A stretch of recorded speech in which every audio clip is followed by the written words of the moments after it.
How's it going, everybody? Welcome to another episode of The Chalk. My name is Andre Quintana, and this is Darius Barton, let's get it. Ravens Nation, game day Sunday. Game Day Sunday. Is the best day of the week. We got a lot of football going on today, a lot of action, and let's get into some deep dives real quick. I'm going to call this fantasy surgery. Fix your lineup before the week starts. That way you get that dub this week. So, Darius, starting off, we're just going to go top to bottom on a roster. What quarterbacks you targeting this week if you need some quarterback help? If he's available, Trevor Lawrence. Trevor Lawrence available in 71% of leagues right now. Christian Kirk's been balling out this season. 267 yards, 3 touchdowns. Jaguars' offense looks great. Their defense somehow looks playing great. Oh, yeah, they're playing great. They are fucking they look like a badass football team right now. So Trevor Lawrence, he's going to show why he was a freaking first overall pick, and I think he's a solid option, not just this week, but throughout the rest of the season. He's ranked QB 10 right now. Like I said, that offense, you got James Robinson, who's going to take a lot of pressure off him because James Robinson is RB3 in most leagues. He is balling out. Man. So it's good. No, I totally hear you, man. Trevor Lawrence is going to have a fantastic week. Like you said, he's showing up. He's going to be that number one, and he's got kind of a team around him now. You know what I mean? Even Etienne coming out the backfield, catches and passes, man. He's got he's got that freaking wide receiver, running back. Their defense is a good smash spot this week, man. You know, you need some D help. Shit, Jaguars D. Yeah, bro. They're freaking that whole team. Right. I think this is a good week for streaming quarterbacks. Marcus Mariota, Geno Smith. Both of those guys. Mariota, man, he's off to a hot start this year. The only thing about him is Cordero Patterson. We'll have to see, but he's good. He's a game time decision. Yeah, he's a game time decision. Patterson's a huge part of that offense. If Patterson sits, I wouldn't play Mariota. It's just not gonna be a good day for him. But Geno Smith, he has the highest completion percentage of the whole season this year. Shockingly, you know what I mean? I would at the start of the year, if I told you Geno Smith is gonna lead the NFL in completion percentage. Who would have known? How would you know? How would you know? You know, he's only throwing to DK Metcalf, Tyler Lockett. Yeah, he's got Megatron Jr. Fuck it. You could have worse issues, you know what I mean? So I think totally picking up Geno Smith today would be a fantastic spot. But going back to that, so you're not big on Mariota just because of Patterson, but what about Pitts and London? You don't think they could step up in his absence? They could definitely step up, but the only thing is that Marcus Mariota, the thing is for me, because I have played him this year because I have Tom Brady and he's just not looking good. He's got some injuries. You know, I think this week he's fine. I'm putting Tom in. He's good. But the reason I play Mariota is, you know, like I said, if you're in that spot where you got Dak Prescott, something like that, Tua's hurt, you know what I mean, those types of guys, and you just need a guy. So Marcus Mariota, honestly, man, he's fantastic. He'll get you. He's a solid production player. He's ranked the QB 15 in standard right now. I think he's going to have good weeks. The only thing is he has Drake London, he has Kyle Pitts, but he throws a lot of picks. I don't know why. He always makes a lot of bad mistakes, man. Yeah, at the end of the first half last week, I'm watching the game because I got him playing last week, and it's like he throws on the last play of the first half. They got, whatever it was, 17 seconds left, and he throws a stupid interception. It's like, come on, bro, just throw the ball away. Because of you. Yeah, like, just throw the ball away, dog, go to half, man. You're up. Like, what? That interception did not mean anything to this football game except that fucking my fantasy team. Yeah, you literally. You bet my fantasy team over and I lost. It was literally a trip, bro. So I was just like, I don't know, man. He does those types of things. So Geno Smith, he won't do that. He's got DK. He's got Tyler Lockett. And he's got Pete Carroll. A good coach. A great coach. So fantastic coach. So, yeah, he should be in a good spot this week. So I think QBs, that kind of wraps it up pretty quick. But wide receivers, there's always going to be plentiful wide receivers. You can always usually find a guy who's going to be a deep dive. And he honestly might get a touchdown that week in a shootout game. A la the Bills and Ravens. You know what I mean? There's going to be 100,000 points scored in that game. Defenses are hurt. Bills D's hurt. 19 out of 53 guys. If you need anybody, just find a guy in that team. Yeah, Devin Duvernay. That's my top name right now. Wide receiver. Freaking dude is a touchdown machine. If you get points for kick returns in your leagues for your wide receivers, he's an amazing pickup because he's a Pro Bowl kick returner, so he's got that dual threat action. Right now, he's freaking only rostered in 19.5% of leagues, which is just crazy to me. Man. Because he's getting touchdowns. He's getting targets. He's wide receiver 10 in standard, wide receiver 28 in PPR. So it's like, I don't know why he's sitting so long, who's not picking him up, but if you want to just stash a wide receiver that's going to get you points when you're down a wide receiver, you have injuries, you have Mike Evans trying to fight fucking Marshawn Lattimore, fucking solid time. That would have been a solid time to have Duvernay. And pick him up. Oh, yeah. I wish I had. Real quick, though, for the naysayers out there, because I think this is what everybody's getting at, target share. What would you say to them? How would you relieve their, about the target share? Because that's what they're getting at. Mark Andrews is there. Lamar Jackson just hypes them up all the time. For the last 2 years, Lamar Jackson they had nothing but positive things to say about Duvernay. Says he loves his speed, loves his hands.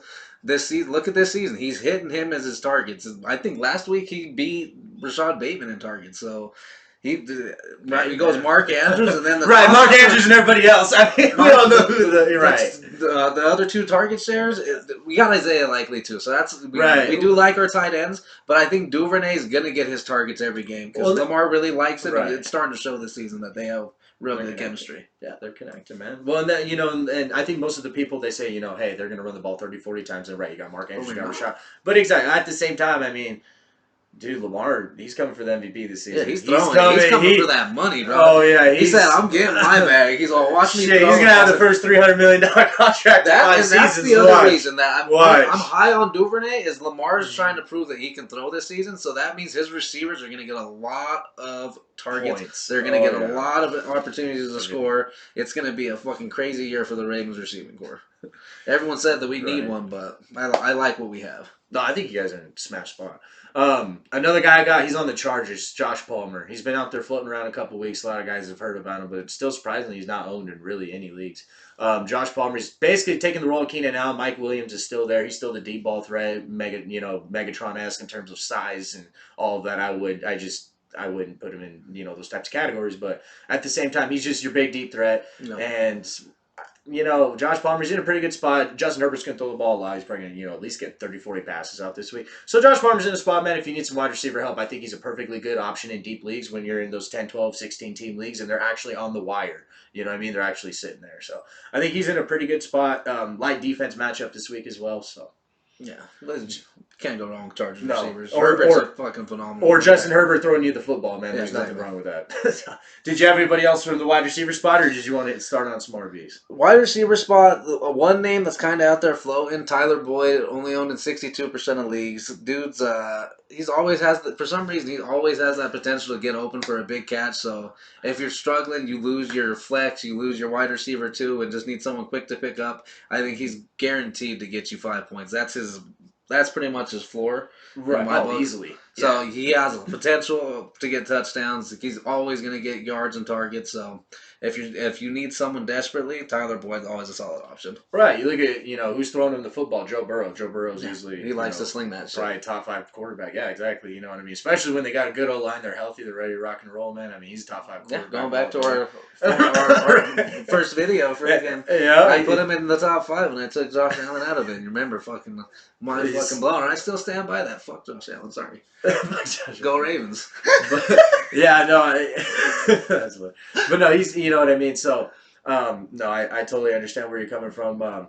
Let's get going on some RBs real fast because I did want to talk about Craig Reynolds. I don't know why I didn't see him picked up a lot off of waivers this week. I know that Jamal is still there and he's gonna have a lot, of opportunities with DeAndre Swift out. But the thing is, there's a lot of injuries also at wide receiver on that team. They're not gonna have Amon-Ra. We all know what Amon-Ra can do when healthy, man. He's nasty. He's badass. He's you know what I mean. He's the shit. DJ Chark also as well. If you need some help, DJ Chark, another fantastic spot this week. So I think, totally at the wide receiver position, or excuse me, at the running back position, I think Craig Reynolds is going to be another guy. He's probably going to catch all the passes out the backfield this week as well. Jamal, that's not really his game, you know what I mean? That's really never been what he does. So I think he's going to be in a smash spot this week, And like I said, he actually wasn't picked up in a lot of my leagues, so I just wanted to point that out. I like going and building teams that have RB depth, so I didn't need him regardless, but I just didn't want to point that out. You never have too many running backs. Never, man. Got like 8 right now. Dude, I just traded my RB7 for a freaking rookie receiver. Hey, man, Chris Olave ain't a bad rook to have. Exactly. Who did you have in a good deep dive for RB today? Deep dive RB. I really like Darrell Henderson. Darrell Henderson, it's a running by committee backfield. It's coming off a slow week last week, but he got double-digit carries his first 2 games, which you always have potential to get into the end zone, especially that offense. Cooper Kupp's going to get you into the red zone. Matt Stafford, phenomenal quarterback. So Darrell Henderson, if you're struggling at running back, need someone quick to pick up, I think he's always a solid option. Oh, yeah, for sure. No, he should be available in 10-man leagues. Cam Akers is a starter there. He's kind of cooled off since week 1. They probably don't have him on their roster, to be honest with you. Another guy I did want to point out, because we're in some deeper leagues as well, 12, 14, 16. We have a 16-team league, and if you really need some RB help and you're kind of hurting, I just want pieces in this game. Once again, the Ravens and the Bills, I think it's going to have 100,000 points scored in the game. There's going to be no defense play. There's just going to be a fucking shootout. Zach Moss. Yeah, I mean, he's available. He's probably definitely available in every league ever. I don't really see him available. I think in Yahoo, it was only in the teens. It was like 10, 12%, something like that, that he was available or owned in, excuse me. Yeah, Zach Moss doesn't get a lot of credit. Yeah, man. Well, I mean, shit, man, he might fall in the end zone this week. You know what I mean? Honestly, it's going to be a high-scoring game. It's going to be a shootout, so there's always going to be scoring potential there. Exactly. You know what I mean? We come later in the day, Christian McCaffrey's hurt. He's in your lineup currently. You need a guy now, man. Zach Moss might be your guy. You know what I mean? CMC, we're kind of waiting on him. There's a lot of guys out there that are injured. If you had David Montgomery, couldn't pick up Khalil Herbert, and you kind of missed out on that, go get Zach Moss. He might fall in the end zone this week. So I think he's kind of an end-of-the-road guy. I would definitely take a lot more guys above him, but I'm talking 16 team, and you just don't have a lot of options. I think Zach Moss is your guy this week. There's also some pretty good spots, man, for defenses this week. Some really good, just smash spots. They're going to get a lot of points. Not even big names are probably available, honestly, potentially. I got the Packers D. I know that one is most likely not available unless you're in a 10-team league, maybe. But the Packers D, they're going up against New England this week. Backup quarterbacks in. Brian Hoyer. Yeah, Brian Hoyer. Brian Hoyer is going to be playing, so I think they're in a fantastic spot. Also, as well, Jacoby Myers out, and they just look like they're kind of in shambles right now. Packers D, if you got him, play him. Solid option. I'm really big on look at the jersey behind us, Denver Broncos, man. They're not getting the respect that they deserve. They are very low owned in most leagues, so it's a trip, man. They got the damn good secondary. Their offense isn't getting points, but they're winning games. So that's how you know that's a solid defense. PS2, top 10 corner. Justin Simmons, arguably one of the best, if not the best, safety in the NFL. They got Bradley Chubb on that defensive line. Who did they get from the Cowboys? Shit. Offhand, man, I'd have to look at the roster. I don't recall offhand. Is it DeMarcus Lawrence? No. DeMarcus Lawrence is still in I forgot who Dallas. They got. They just got another solid edge rushers, but that defense just top to bottom stacked. They are phenomenal option. Going up against the 0-3 Raiders, so And they're going to bring their A game, man. They ain't going to be losing to no That's Raiders, a rivalry game. They're going to go out there. They're going to hit. They're going to try to knock the ball out of Carr's hands every time he drops back. PS2 is going to be in Devontae Adams' face. It's going to be a good game. Oh, it's going to be a show, man. It's going to be great. Hunter Renfro's out for the game, though. That's another thing. It's going to help out the Broncos a little bit. Now they can key in on Devontae Adams a little bit more. Josh Jacobs doesn't really get the rock regardless. I don't know why they don't use one of their better players. It's weird, man. That's a Raiders problem, not a Broncos problem. That's just the Raiders thing. Exactly. Why use your stars? You got a fantastic player, you don't use him. So, you know what I mean? I think they're in a smash spot. One thing I did want to go back to earlier, I lost my train of thought, but another reason why Tyler Boyd's in such a great spot, I'm not calling for this advocating. T. Higgins is fantastic, but he does have quite a long injury history. He seems to always miss a few games, 1 out of every 5. That's another reason he will miss it. Henderson. Exactly. Same thing. Cam Akers and his injuries. Exactly. He's probably going to start, not probably, not start, but, there's going to be a game or two where he's injured he's not playing. So, but yeah, that covers the top to bottom. We'll skip kickers, unfortunately. So if you need a kicker, just find a good offense, pick him up. Quick name, Young Hoku, if he's available. If Young Ho's in your league, pick him up. Dude, I've seen him picked up in a few leagues. So. Shit, man, that's crazy. Young Ho, that Atlanta freaking offense and defense, you never know what you're going to get with them. But Young Ho, he likes to kick them field goals. So. Exactly, man. Good offenses. Rams. Oh my gosh, Patriots. I'm so sorry. No, Chiefs. Don't pick them up. Chiefs, Bucks. Any of the good offenses out there, go grab them. I think they're all in great spots this week. But have a great week, everybody. Good luck. Go get some dubs. Till next time, chalk it up. Hey.